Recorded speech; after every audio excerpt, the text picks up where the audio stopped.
আপনারা দেখছেন মণ্ডল ছাদ বাগান। দেশ ও দেশের বাইরে যে যেখান থেকে দেখছেন আশা করি সকলে ভালো আছেন, আর আপনাদের আশীর্বাদে আমিও ভালো আছি। আজকে আপনাদেরকে দেখাবো ড্রাগন গাছের কাটিং থেকে চারা তৈরি পদ্ধতি 5 রকমভাবে। তা আপনারা ভিডিওটা না টেনে পুরো ভিডিওটা দেখতে থাকুন, তাহলে বুঝতে পারবেন যে কীভাবে ড্রাগন গাছের কাটিং থেকে চারা তৈরি করা হয়। হ্যাঁ ঠিক, আমি এই যে ডালটা কেটে নিচ্ছি, ফল ধরে আছে এখান থেকে দিয়ে ধারালো এরকম এই যে এরকমভাবে কেটে নেবেন। কেটে নিয়ে এই যে মাথাটা বের করে নিয়ে ফাঙ্গিসাইড হিসাবে আমি কাঁচা বাড়িতে রান্না করা যে হলুদ সেটা ব্যবহার করেছি। এই যে এরকম হলুদ লাগিয়ে আপনারা আধা ঘন্টা মতন রোদ্দুরে একটু শুকিয়ে নেবেন। শুকিয়ে নেওয়ার পরে যেহেতু আপনাদেরকে দেখানোর জন্য আমি এগুলো আগের থেকে করে নিয়েছি, এই যে এইভাবে আপনারা করে নেবেন। করলে 5 রকম পদ্ধতিতে আমি দেখাবো, 5টা কলম পদ্ধতি এগুলি হয় যে কীভাবে করবেন। এই যে আমি এটা নিয়েছি পুরো গোবর সার, এটা নিয়েছি গোবর সার মাটি মিক্স, এটা নিয়েছি ঘর প্লাস্টার করা লাল বালি, আর এটা পুরো প্লেন মাটি। কোনটায় শিকড় কীরকম পরিমাণে হয় সেটা আপনাদেরকে দেখানোর জন্য আমি নিয়েছি। এই যে এইভাবে চারাগুলো এরকমভাবে চারাগুলো বসিয়ে দিচ্ছি আমি। ড্রাগন গাছের সম্পূর্ণ চারা তৈরি হতে মোটামুটি 18 থেকে 20 দিন মতন সময় লাগে। 5 রকম পদ্ধতিতে আপনাদেরকে আমি দেখাবো চারা তৈরি করে। আর এটা আমি জল নিয়ে নিয়েছি, পুরো এটা জলে দিয়ে দেখাবো, জলের মধ্যেও কীভাবে চারা তৈরি হয়। এইভাবে সারগুলো মাটিগুলো দিয়ে দিবেন।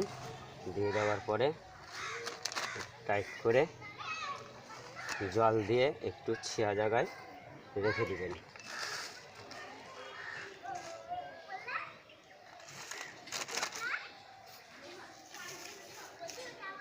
এরকমভাবে জল দিয়ে মাটিগুলো ভরাট করে দিয়ে ছেঁয়া জায়গায় রেখে দেবেন। 18 থেকে 20 দিনে আশা করি একটাও গাছ মিস যাবে না। আর এই যে জলে কীভাবে দেখুন তৈরি করেছি 5 রকম পদ্ধতিতে দেখানো হবে। 5টা কাটিং নিয়ে আমি 5 রকম পদ্ধতিতে বসিয়েছি। একটা পুরো গোবর সার, একটা গোবর সার মাটি মিক্স, একটা পুরো ঘর প্লাস্টার করা লাল বালি, আর একটা পুরো প্লেন মাটি, আর একটা জলে। এই 5 রকম পদ্ধতিতে কোনটা সাকসেসফুল সেটা দেখার জন্য। আর আমি আগের থেকে বসিয়েছিলাম 17 তারিখে, আজকে 8 তারিখ, মোটামুটি 21 দিন হলো। এই চারাগুলো কেমন হয়েছে এখনও মাথা থেকে কুশি ছাড়েনি, কার কেমন শিকড় এসছে সেটা আপনাদেরকে দেখাবো।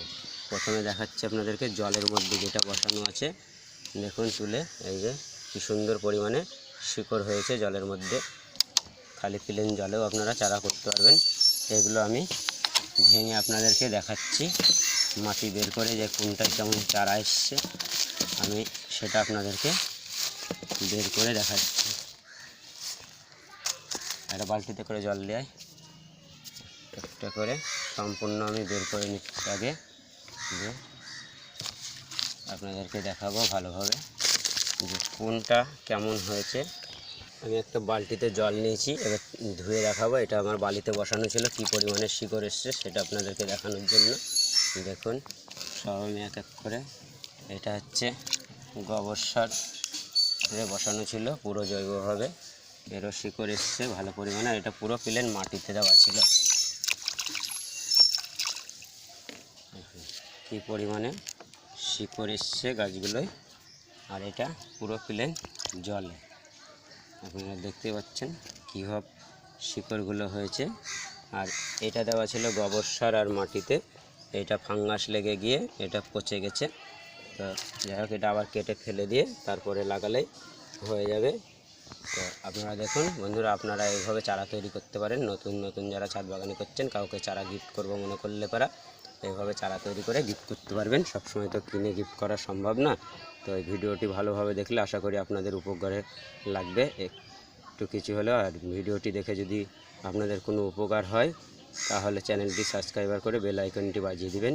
নতুন বন্ধুদের মাঝে শেয়ার করবেন, নতুন বন্ধুদেরকে শেয়ার করে দেখার সুযোগ করে দিবেন, আর চ্যানেলটিকে সাবস্ক্রাইবার করবেন। তো আজকের মতন ভিডিও এই অবধি বন্ধুরা।